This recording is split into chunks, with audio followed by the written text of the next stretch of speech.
Welcome to this new video where we will talk about 3 most chilling true crime stories. Are you ready to get the dark chills all over? The infamous disappearance of the Sodder children. A Christmas Eve mystery that still haunts America. Some true crime cases fade into history, while others remain in open wound and collective consciousness, continuing to spark debates and investigations long after the events occurred. One such case is the disappearance of the Sodder children on Christmas Eve, 1945, in Fayetteville, West Virginia. What initially appeared to be a tragic house fire soon evolved into one of the most perplexing missing persons cases in American history, filled with suspicious circumstances, possible conspiracies, and a family that never gave up hope.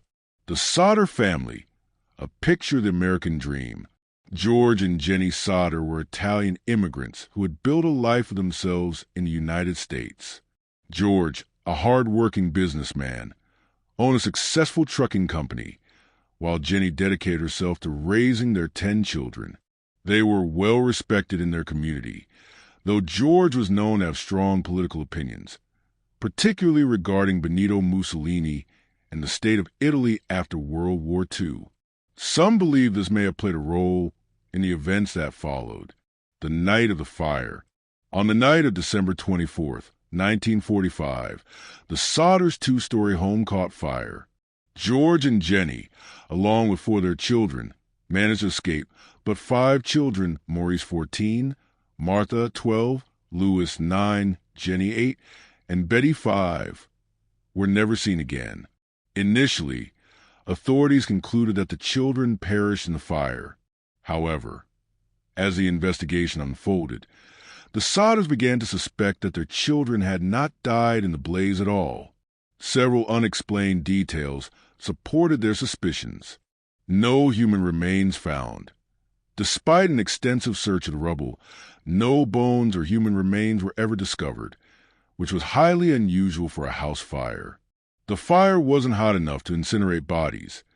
Experts later suggested that a fire of that magnitude would not have been capable of completely cremating 5 bodies.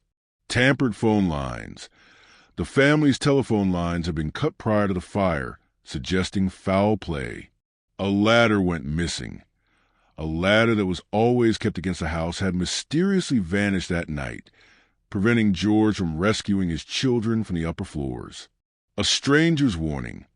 Month before the fire, an unknown man had told George that his house would be burned down and his children destroyed due to his outspoken political views. Suspicious circumstances and new clues.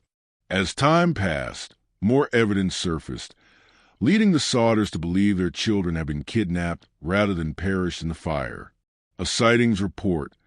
Witnesses claimed to have seen the missing children in a car on the night of the fire. Later, a woman working at a Charleston hotel stated she had seen the children with 2 unfamiliar men and women. A strange photograph. In 1967, Jenny received a mysterious photo in the mail of a young man who resembled their missing son, Louis.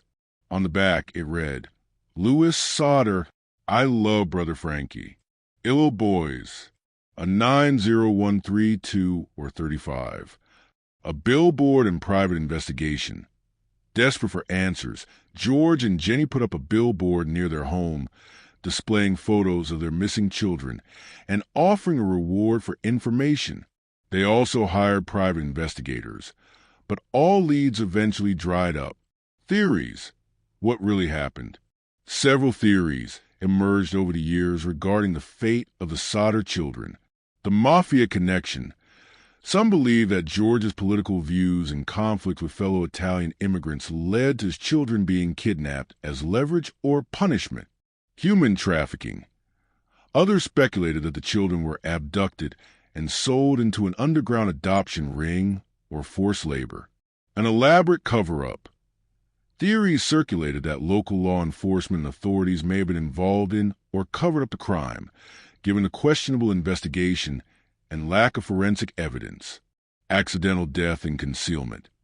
Some skeptics suggested that the children did die in the fire, but that the failure to find remains was due to improper forensic techniques of the time. The Sodder family's lifelong search. Despite exhaustive efforts, George and Jenny never found definitive answers about their missing children. George died in 1969, and Jenny in 1989, both still clinging to the hope that at least some of their children had survived. Today, the case remains one of the greatest mysteries in American true crime history. The Sodder family's descendants continue to search for answers, keeping alive the haunting question: what really happened to the Sodder children on Christmas Eve, 1945? Though decades have passed, the case is still discussed among true crime enthusiasts, with modern technology and forensic advancements offering a glimmer of hope that the mystery might one day be solved. Personal details of his crimes to newspapers and law enforcement, believing he was untouchable. His arrogance would eventually lead to his downfall. The first murders, a family's nightmare. On January 15, 1974, the Otero family became BTK's first known victims. Rader broke into their home and brutally murdered Joseph and Julie Otero, along with their two young children, Joseph Jr. and Josephine. He strangled each of them in turn, later describing in a letter how he derived pleasure from watching them suffer. The killings shocked the community, but there were no clear leads. Rader was meticulous, leaving behind little physical evidence. A killer who thrived on fear. After the Otero murders, Rader remained dormant for 3 years before striking again in 1977. His victims included Shirley Vian and Nancy Fox, both of whom he bound and strangled in their homes. What made Rader especially terrifying was his enjoyment of the fear he instilled in Wichita residents. He often stalked potential victims for weeks or months, learning their routines before striking. Between 1974 and 1991, Rader killed at least 10 people, but what made him even more infamous was his need for public recognition. Throughout the years, he taunted police with cryptic letters, describing his crimes and mocking investigators for their inability to catch him. Going silent, the 1990s. After his 1991 murder of Dolores Davis, Rader seemingly vanished.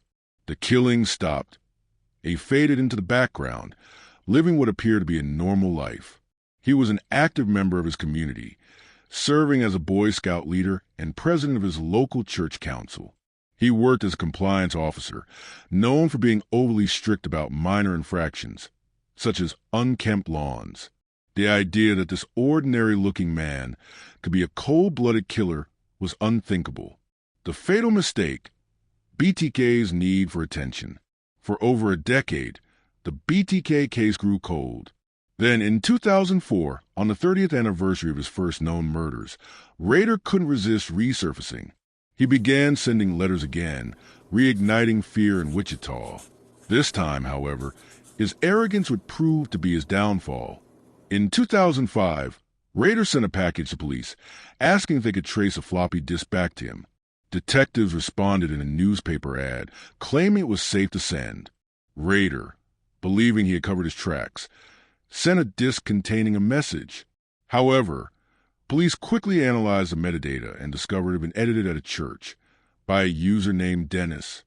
Cross-referencing this information, authorities identified Dennis Rader as their prime suspect. The arrest and confession. On February 25, 2005, police arrested Dennis Rader outside his home. When confronted with the evidence, Rader confessed in chilling detail. He described each murder, his stalking methods, and how he had fantasized about killing since childhood. His confession was devoid of remorse. He spoke about his crimes as if they were achievements. The trial and sentence. Despite his confession, Kansas had abolished the death penalty by the time of Rader's arrest, meaning he faced life in prison instead. In August 2005, he was sentenced to 10 consecutive life terms, one for each of his known victims. The courtroom was packed with survivors, family members of the victims, and law enforcement officers who had spent decades chasing him. Rader showed little emotion during sentencing, though he did apologize to his own family, who had been unaware of his crimes. His wife immediately filed for divorce, and his daughter later spoke out about the deep trauma of discovering that her father was a serial killer. The legacy of the BTK case. The BTK case is a chilling reminder that the most dangerous criminals can hide in plain sight. Rader's ability to lead a seemingly normal life while committing heinous crimes underscores the importance of forensic advancements, profiling, and law enforcement perseverance. Today, he remains in El Dorado Correctional Facility, where he is serving his life sentence with no possibility of parole. His case has been widely studied by criminal psychologists seeking to understand the mind of a narcissistic, control-driven serial killer. While justice was ultimately served, the families of his victims will never truly recover from the horror he inflicted upon their loved ones and the city of Wichita. The story of BTK is a stark warning.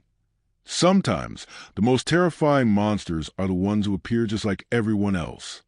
The horrifying case of the BTK Killer, how a serial murderer was finally caught, the making of a monster. Few true crime stories are as terrifying and complex as the case of Dennis Rader, better known as the BTK Killer. For over 30 years, he terrorized Wichita, Kansas, by methodically targeting and murdering his victims while taunting the police and the media with cryptic messages. His ability to blend into society, even serving as the president of his church congregation, made his eventual capture all the more shocking. The meaning behind BTK, Dennis Rader gave himself the chilling moniker BTK, which stood for bind, torture, kill, a haunting description of his gruesome modus operandi. Unlike many serial killers who attempt to evade law enforcement, Rader craved recognition. He sent letters, puzzles, and